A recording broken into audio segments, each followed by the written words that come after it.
November 1941. Night settles over London in layers of smoke and damp cold. Searchlights claw at the clouds as anti-aircraft guns wait in silence.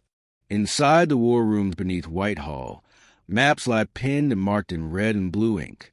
Thousands of miles away, under a moonlit desert sky, engines idle and metal cools. In North Africa, two armies face each other across sand hardened by months of war. One commander moves fast, striking before his enemy can think. The other waits, absorbing losses, measuring time, and counting ships, factories, and fuel.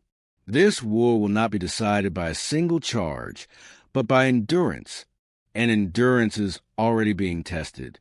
By the summer of 1941, Britain stood in a precarious position. France had fallen. Italy had entered the war on Germany's side. The Mediterranean, once a British-controlled artery, had become a contested, dangerous corridor.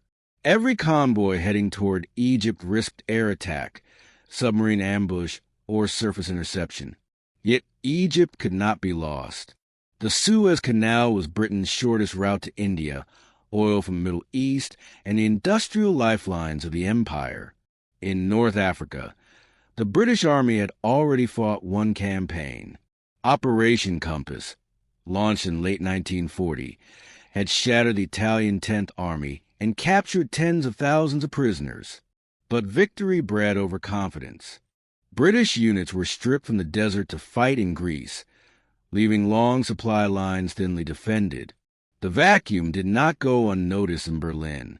In February 1941, a new formation landed in Tripoli, the Deutsches Afrika Korps. Its mission was limited: stabilize the Italian front, prevent collapse. Its commander, General Erwin Rommel, interpreted that mission aggressively. Within weeks, British positions crumbled under rapid armored thrusts. Tobruk was surrounded. The frontier rolled back toward Egypt. In London, reports arrived daily. Territory lost. Units overextended. Generals requesting reinforcements. For Winston Churchill, the Desert War was no longer a sideshow. It was becoming a test of Britain's survival. Rommel's early successes reshaped the Desert War. He advanced with limited resources, relying on speed, deception, and the hesitations of his opponents.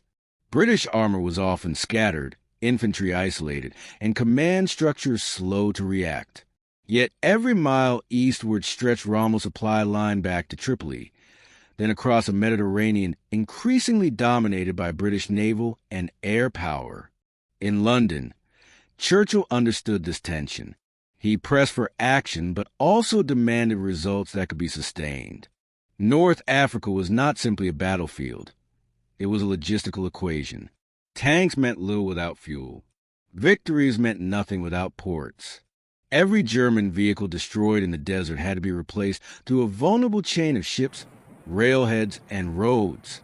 At the same time, Britain was changing. Factories expanded. Training intensified. New commanders were evaluated, replaced, and replaced again. Intelligence began to play a quiet but decisive role. Signals intercepted in Europe found their way to planners in Cairo. Patterns emerged: supply shortages, unit movements, moments of weakness. Rommel, meanwhile, fought a war of momentum. Each success demanded another advance, another gamble. He pushed toward Egypt in 1942, convinced that a decisive blow could knock Britain out of the Middle East. But the farther he moved, the heavier his dependence became on fuel that rarely arrived on time. Two strategies now face each other across the desert. One built on speed and audacity, the other on patience and accumulation. Their collision would not come all at once, but in stages, shaped by choices made far from the battlefield. The first angle was leadership. Rommel was a battlefield commander in the purest sense. He lived close to the front, personally directing armor and infantry, exploiting gaps as they appeared. His decisions were immediate and often brilliant, but they were also risky. He assumed success would create its own solutions. In contrast, Churchill never commanded troops in the field. His influence was strategic, political, and industrial. He pushed relentlessly, sometimes recklessly, but his true power lay in sustaining the war long enough for advantages to accumulate. The second angle was intelligence. By 1941, British code breakers were reading large portions of German radio traffic through ultra. This did not provide perfect clarity, but it offered something Rommel never had, a partial view of the enemy's intentions. British commanders could anticipate fuel shortages, plan offensives, and moments when German formations were operating on the edge of collapse. Intelligence did not win battles alone, but it shaped when and where Britain chose to fight. The third angle was logistics. North Africa punished inefficiency. Water, fuel, spare parts, everything had to cross vast distances. British forces, supplied through Alexandria and the Suez Canal, enjoyed shorter routes and greater redundancy. Rommel's supplies had to survive British naval interdiction, air attacks from Malta, and long overland journeys. For every German tank destroyed, replacement took weeks. For every British tank lost, another was already moving east. The fourth angle was learning. Early British defeats were costly, but they were not static. Tactics evolved.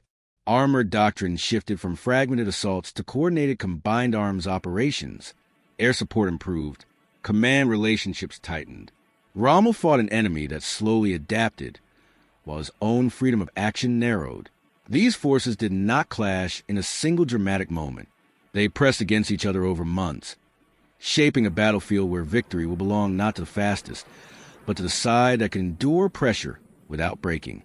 Another angle was technology, not in isolation, but in integration. British equipment was not always superior on paper. German anti-tank guns were deadly. German crews were experienced. But Britain increasingly learned how to combine armor, infantry, artillery, and air power into a single system. Radio coordination improved. Forward air controllers became more common. Firepower began to arrive at the right place at the right time.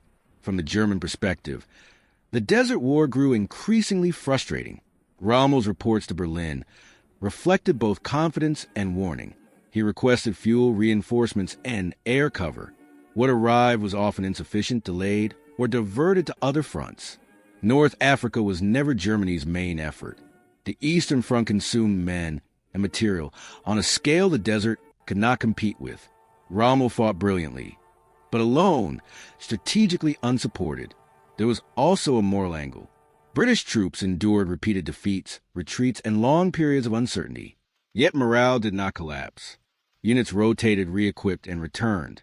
The idea that Britain could lose battles but still win the war became embedded in command thinking. For the Germans, victories raised expectations. Each advance increased pressure to achieve the final, decisive breakthrough that never came. Finally, there was patience. Churchill was often impatient by nature, yet in North Africa, he tolerated setbacks longer than expected. He accepted that the Desert War would be decided not by one daring maneuver, but by cumulative advantage. Rommel could win ground quickly. Britain could afford to lose ground, temporarily. By mid-1942, these angles converged. Two armies faced each other again near a small Egyptian railway halt called El Alamein. Behind the British line lay Alexandria and the Nile Delta. Behind the German line lay hundreds of miles of desert and an increasingly fragile supply chain. July 1942, the desert around El Alamein is flat, hard, and narrow, hemmed in by the Mediterranean to the north and impassable Qatar Depression to the south. There is no room to maneuver. For the first time, Rommel cannot turn a flank. He must break straight through. British defenses are layered and deliberate. Minefields stretch for miles. Infantry dig in. Artillery is registered in advance. The Eighth Army has been rebuilt, restructured, and reinforced. Tanks wait not for a sudden charge, but for a controlled advance supported by guns and aircraft. Rommel attacks despite exhaustion. His forces are short of fuel and spare parts. Air support is inconsistent. Still, German units probe the line, seeking weakness. Fighting becomes grinding and localized. Each ridge, each depression is contested. Losses mount on both sides. Behind the front, decisions matter. British commanders resist the urge to counterattack prematurely. They absorb blows, repair damage, and hold. Supplies continue to arrive through secure ports. Fuel tanks are filled. Ammunition stocks grow. By October, the balance has shifted. The British now possess numerical superiority in tanks, aircraft, and artillery. More importantly, they possess confidence. Plans are detailed. Timetables are rehearsed. Coordination is precise. On the night of October 23, 1942, the desert erupts. Artillery opens fire in a sustained barrage that stretches across the horizon. Infantry advance behind creeping fire. Engineers begin clearing lanes through minefields under fire. The battle unfolds not as a sudden breakthrough, but as a relentless process. Rommel is absent at first, recalled to Germany due to illness. When he returns, the situation has changed. The British are no longer reacting. They are dictating the pace. As the days pass, pressure accumulates. British attacks do not seek spectacle. They seek exhaustion. Each assault forces German units to move, to fire, to burn fuel they cannot replace. Every tank disabled becomes a permanent loss. Recovery vehicles sit idle for lack of petrol. Ammunition is rationed. Radio messages grow urgent. Rommel recognizes the danger. He orders counterattacks to restore the line, committing his remaining armor reserves. These thrusts are met by concentrated artillery fire and coordinated airstrikes. German formations punch forward, then stall. Crews fight with discipline and skill, but momentum no longer exists. The desert that once enabled rapid movement now traps them in place. By early November, the attrition becomes irreversible. British armor breaks through selected sectors, not racing ahead, but widening the gap methodically. Rommel requests permission to withdraw. The response from Berlin is delayed and contradictory. Hold. Counterattack. Do not retreat. When authorization finally arrives, it comes too late. The Afrika Korps begins a fighting withdrawal westward, abandoning heavy equipment to save men.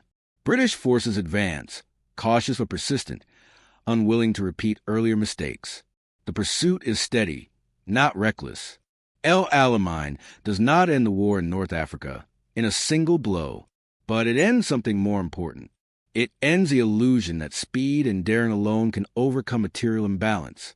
For the first time, a German field army is forced into sustained retreat by British forces. In London, Churchill delivers a measured assessment. Not triumph, not final victory. Something quieter, but decisive. The Desert War has turned. The immediate results are unmistakable.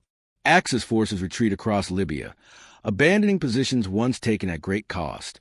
Ports fall back into Allied hands. Supply lines reverse direction. British and Commonwealth troops, long accustomed to withdrawal, now move forward with caution and discipline. Casualty reports reflect the nature of the battle. Losses are heavy on both sides, but irreplaceable on one. German and Italian units suffer from equipment shortages that cannot be remedied. Tanks, guns, and vehicles left behind are stripped or destroyed. Morale shifts.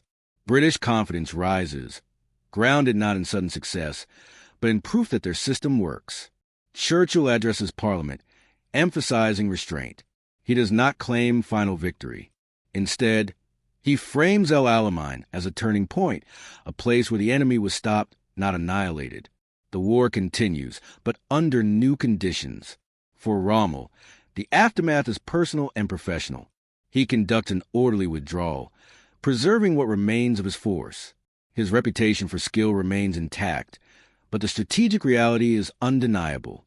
The initiative has passed.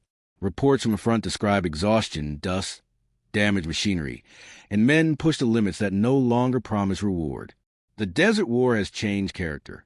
It is no longer about seizing opportunity, but about surviving pressure. El Alamein alters more than a front line. It changes doctrine, confidence, and expectation. British commanders apply the lessons learned in the desert to future operations. Detailed planning, overwhelming firepower, and strict logistical control. The idea of waiting, preparing, and striking at a chosen moment becomes central to Allied strategy. Strategically, the victory coincides with other pressures on the Axis. American forces land in North Africa in November 1942, opening a second front in the region. Axis troops now face converging armies, further straining already fragile supply networks. What began as a defensive commitment becomes an unwinnable theater. For Germany, North Africa fades in importance. Resources are pulled east and west, leaving Rommel's forces to fight with diminishing support. The myth of the unstoppable German advance suffers its first sustained challenge by British arms alone. It is not a dramatic collapse, but a steady reversal. For Britain, the psychological impact is profound. Alamein becomes a reference point, proof that adaptation and endurance can overcome early defeat. It reinforces faith in leadership, in industrial capacity, and in coalition warfare. The empire is no longer merely surviving. It is shaping events. The desert, once a symbol of vulnerability, becomes a training ground for modern warfare. Combined arms, logistics, and patience replace improvisation and desperation. This was not a victory born of speed or daring alone. It was a victory shaped by restraint, learning, and the acceptance that modern war is a test of systems as much as individuals. Rommel fought with skill and courage, but brilliance cannot manufacture fuel, ships, or factories. Churchill never faced an enemy across open ground, yet his decisions shaped the conditions under which victory became possible. Alamein reminds us that leadership is not always about action. Sometimes it is about endurance, holding long enough for strength to accumulate, for mistakes to be corrected, and for time to become an ally. In war, the moment that decides everything often arrives quietly, after patience has already done its work.